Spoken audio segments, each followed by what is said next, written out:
بسم اللہ الرحمن الرحیم الحمد للہ رب العالمین والصلاة والسلام علی محمد بن عبد اللہ الامین وعلى آلہ وأصحابہ ومن تبعهم بإحسان إلى يوم الدین اما بعد فاعوذ باللہ من الشیطان الرجیم بسم اللہ الرحمن الرحیم وبینہما حجاب وعلى الأعراف رجال يعرفون كلا بسيماهم ونادوا أصحاب الجنة أن سلام عليكم لم يدخلوها وهم يطمعون وإذا صرفت أبصارهم تلقاء أصحاب النار قالوا ربنا لا تجعلنا مع القوم الظالمين صدق اللہ العظیم۔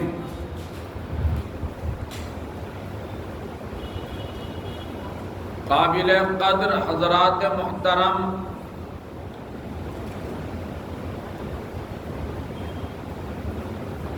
تلاوت کردہ آیات کا تعلق سورۃ الاعراف سے ہے اور انہی آیات کی تفسیر آج پیش نظر ہے۔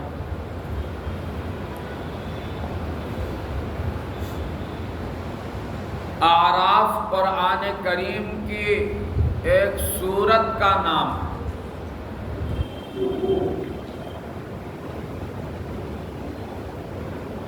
اور اعراف کے معنی عربی زبان میں چہار دیواری کے آتے ہیں۔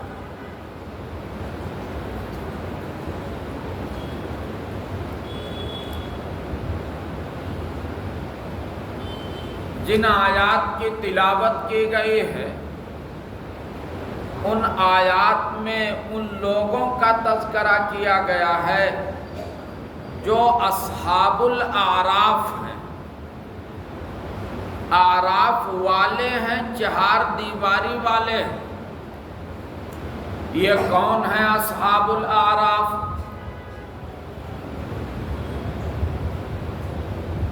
ان آیات کو اس طریقے سے سمجھنا چاہیے کہ قیامت کے دن میدان محشر میں جب لوگوں کو جمع کیا جائے گا حساب و کتاب کے لیے، سوال و جواب کے لیے، تو ان کو ان کے عمل کے اعتبار سے الگ الگ کر دیا جائے اور چار قسم کے لوگ ہو جائیں گے، یعنی لوگوں کو چار حصوں میں بانٹ دیا جائے گا۔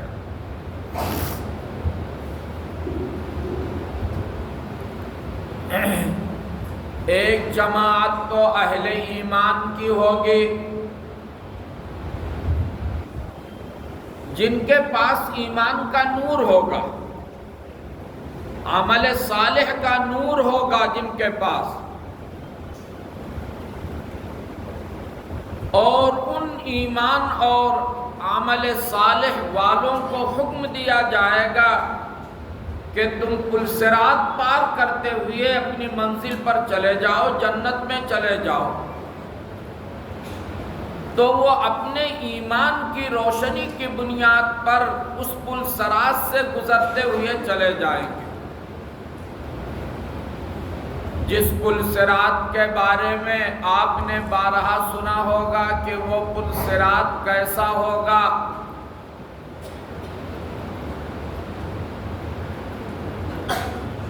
ادق من الشعر واحد من السیف، بال سے زیادہ باریک اور تلوار سے زیادہ تیز۔ مگر پھر بھی اہل ایمان میں سے بعض وہ ہوں گے جن کا ایمان بڑا پختہ، جن کے عمل صالح بہت زیادہ، تو وہ بجلی کی طرح گزر جائیں گے، کوئی ہوا کی طرح گزر جائے گا، کوئی تیز رفتار گھوڑے کی شکل میں گزر جائے گا، کوئی آہستہ آہستہ لڑکھڑاتے ہوئے بھی گزرے گا، اپنے عمل کے اعتبار سے گزر جائے گا۔ تو ایک جماعت تو وہ ہوگی جو اہل ایمان کی ہوگی، جن کے نیکیوں کا پلڑا بھاری ہوگا، یہ کامیاب لوگ ہوں گے۔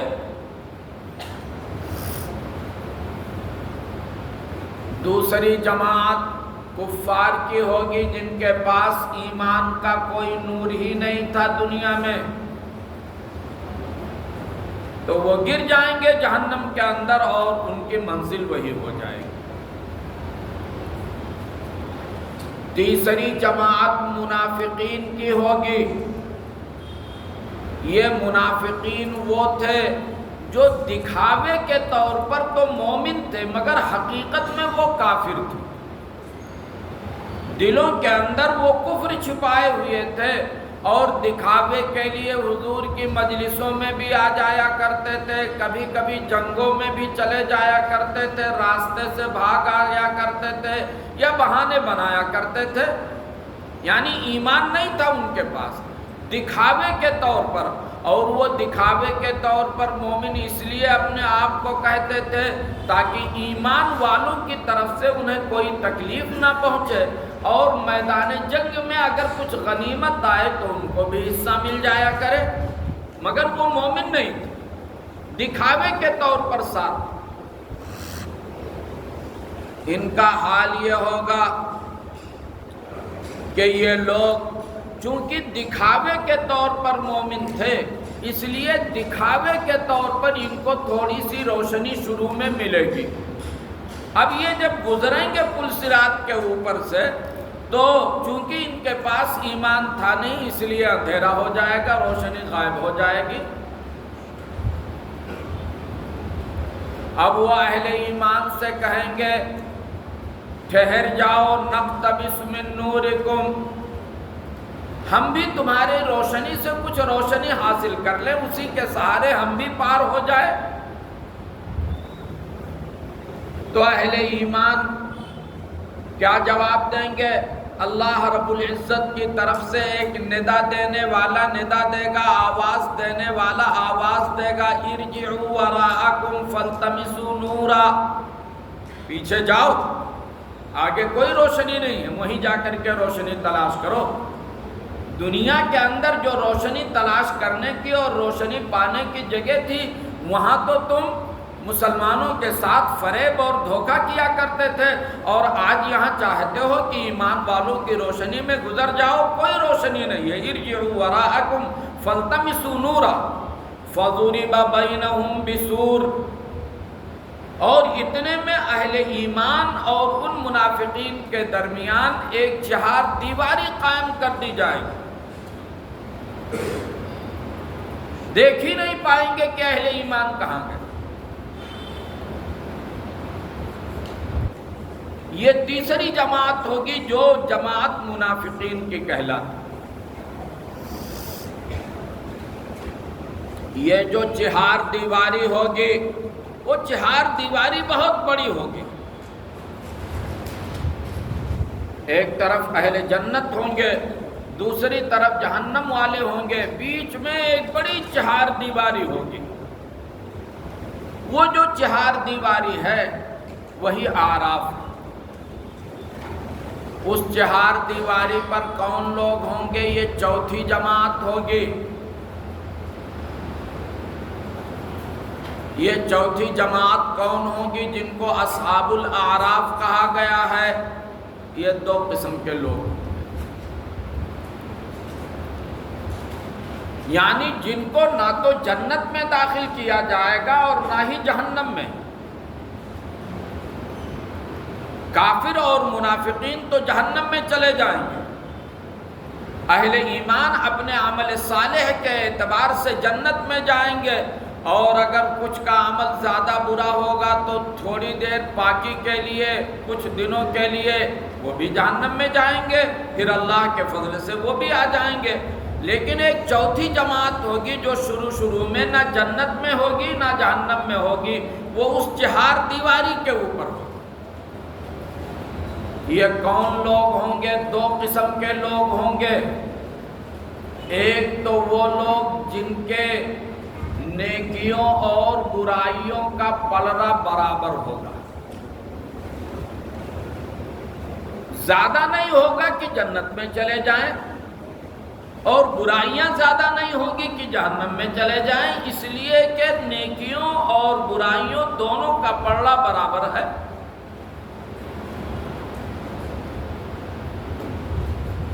دوسرے تفسیر کی کتابوں میں آتا ہے، مفسرین نے لکھا ہے کہ دوسرے وہ لوگ ہوں گے جو والدین کی اجازت کے بغیر والدین کی اجازت کے جہاد میں چلے جاتے تھے، والدین سے اجازت نہیں لیتے تھے۔ قرآن کریم نے فرمایا وَعَلَى الْأَعْرَافِ رِجَالٌ، اعراف کے اندر بھی کچھ لوگ ہیں، اور وہ علامتوں سے پہچانیں گے جنت والوں کو بھی اور جہنم والوں کو بھی، اور جب جنت والوں کی طرف رخ کریں گے تو کہیں گے سلام علیکم، تمہارے اوپر سلامتی ہو، اور یہ خود اعراف والے لم يدخلوها بھی جنت میں داخل نہیں ہوں گے، لیکن وہم یطمعون، اللہ کے فضل اور کرم کی امید لگائے ہوئے ہوں گے کہ اللہ رب العزت ہمیں بھی جنت میں داخل فرما دے۔ پھر ان اصحاب الاعراف کو بھی جنت میں داخل کر لیا جائے گا، لیکن کچھ دنوں تک وہ اعراف میں رہیں گے۔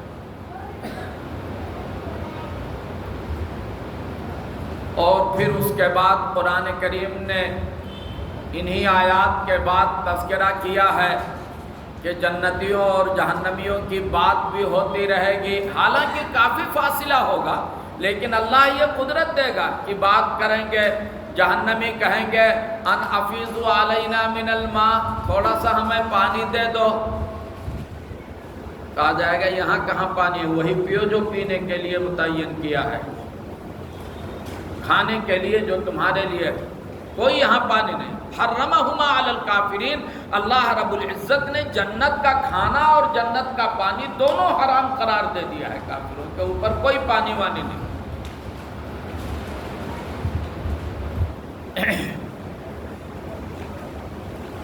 مجھے ان آیات کی روشنی میں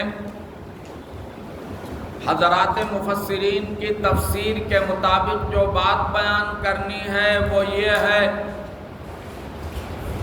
کہ آپ کو یہ بتلانے کی ضرورت نہیں ہے کہ جہاد میں جانا کتنا بڑا ثواب ہے،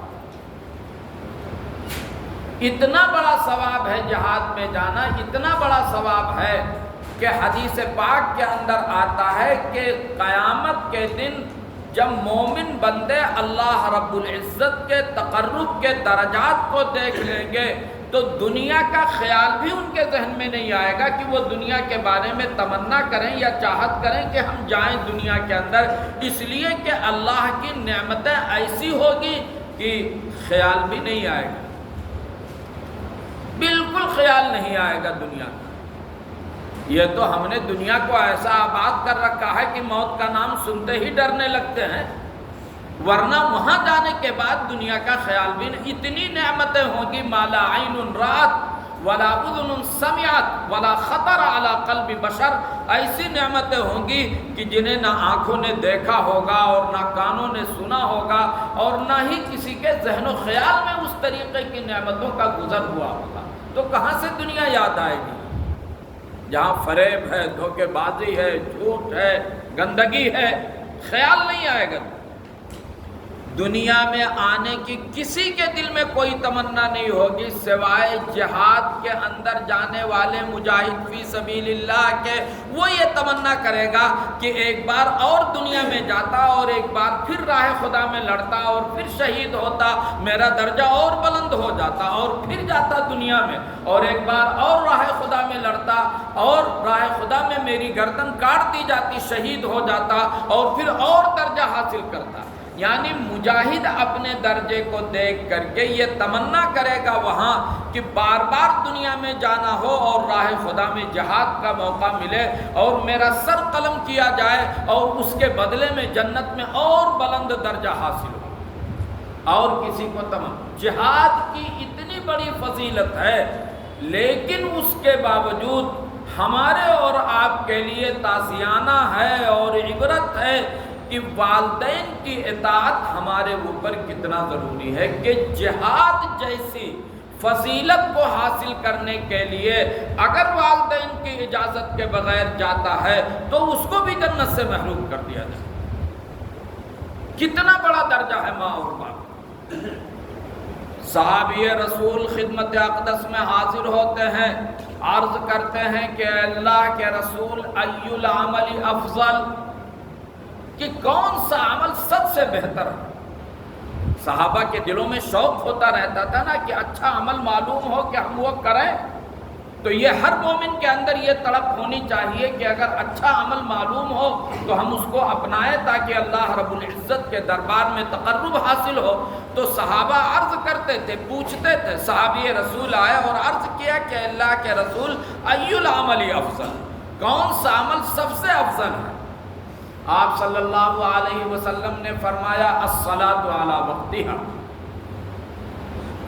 سب سے بہتر عمل یہ ہے کہ نماز اس کے وقت پر ادا کر لی جائے، نماز کے بارے میں کوئی کوتاہی نہ کی جائے اور نماز سکون اور اطمینان سے ادا کیا جائے، سکون اور اطمینان سے، آداب کی رعایت کے ساتھ، مستحبات کی رعایت کے ساتھ نماز ادا کی۔ جب آدمی وقت لگا رہا ہے تو 2-4 منٹ اور صحیح ہے، کیا ضروری ہے کہ جلدی جلدی پڑھ کر کے بھاگے تمام چیزوں، جب وقت لگا رہا ہے تو 5 منٹ اور صحیح۔ ایک مرتبہ نبی کریم صلی اللہ علیہ وسلم نے پوچھا صحابہ سے کہ یہ بتلاؤ کہ سب سے بڑا چور کون ہے؟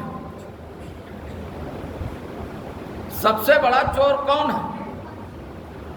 تو ایسے موقع کے اوپر جب حضور سوال کرتے تھے تو صحابہ کوئی جواب نہیں دیتے تھے، سمجھتے تھے کہ حضور صلی اللہ علیہ وسلم کچھ بتانا چاہتے ہیں۔ تو آپ نے پوچھا سب سے بڑا چور کون ہے؟ تو صحابہ نے عرض کیا اللہ و رسولہ عالم، اللہ اور اس کے رسول ہی سب سے زیادہ جاننے والے ہیں۔ تو آپ نے فرمایا میں بتاؤں، سب سے بڑا چور وہ ہے من سرق فی صلاتہ، جو اپنی نماز ہی میں چوری کرے۔ اور نماز میں چوری کرنے کا مطلب یہ نہیں کہ دوسرے کے جیب سے موبائل لے کر بھاگ جائے، بلکہ نماز میں چوری کرنے کا مطلب یہ ہے کہ نماز کے ارکان کو بھی صحیح ادا نہ کرے۔ 3 مرتبہ تسبیح پڑھنے کے بجائے 2 ہی مرتبہ تو 1 تسبیح کی چوری کر لی اس نے، قامہ اور جلسہ صحیح نہیں کر رہا ہے۔ تو خیر آپ نے فرمایا کہ سب سے بہتر عمل الصلاۃ علی وقتہا، وقت کے اوپر نماز پڑھنا ہے۔ اس کے بعد صحابی نے سوال کیا کہ اللہ کے رسول ثم ایون، اس کے بعد کون سا عمل؟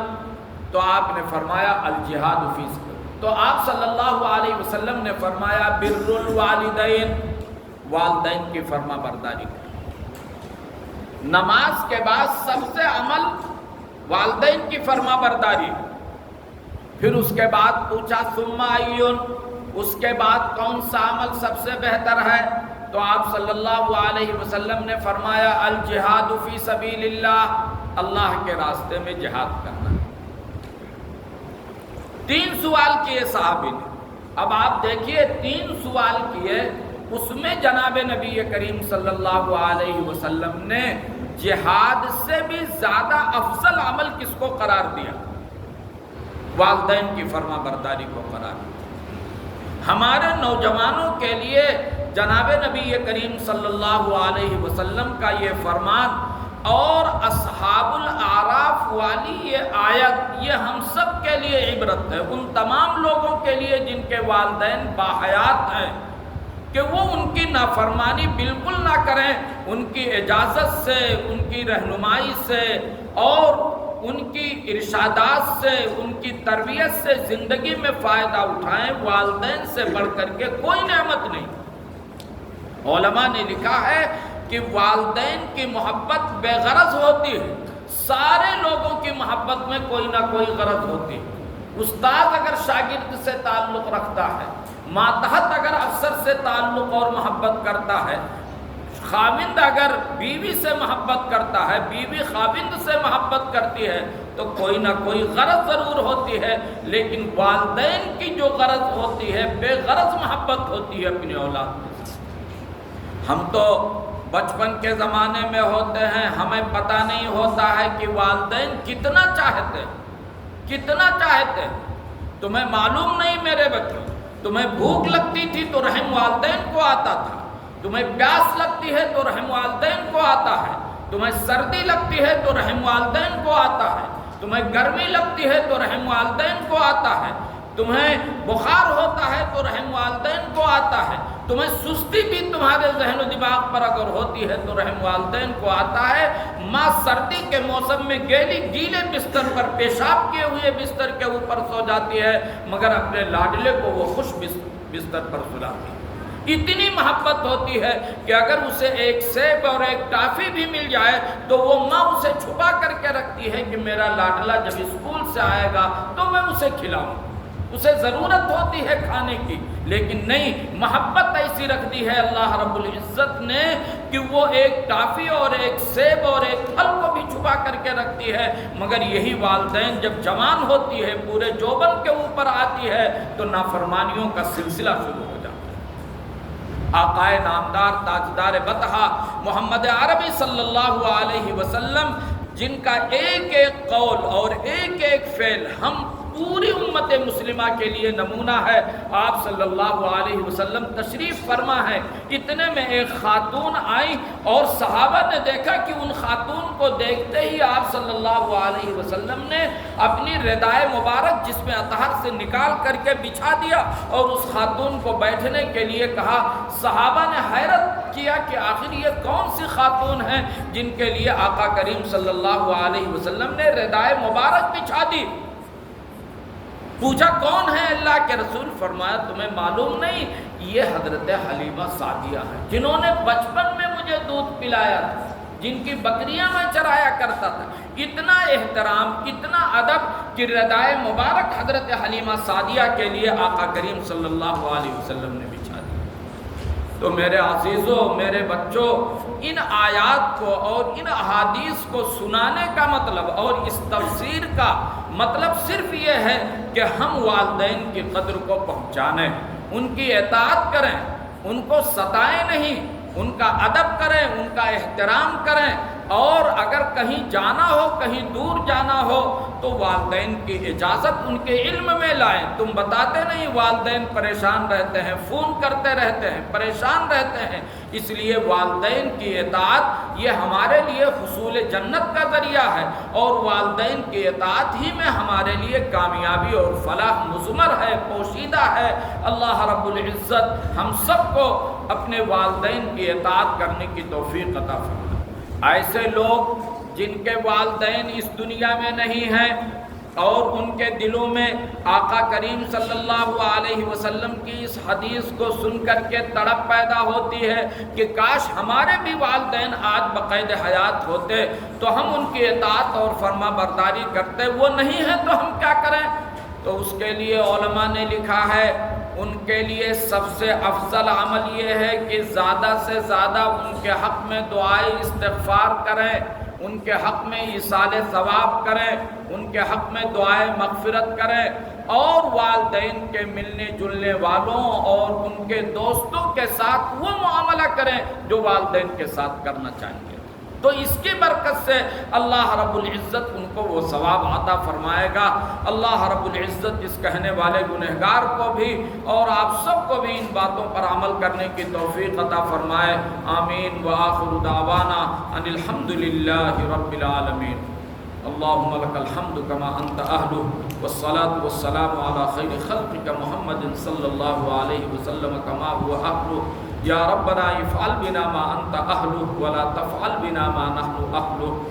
اللہم انا نسألک من خیر ما سألک منہ نبیک وحبیبک محمد صلی اللہ علیہ وسلم، ونعوذ بک من شر ما استعاذک منہ نبیک وحبیبک محمد صلی اللہ علیہ وسلم۔ اللہم انت المستعان وعلیک البلاغ ولا حول ولا قوة الا باللہ۔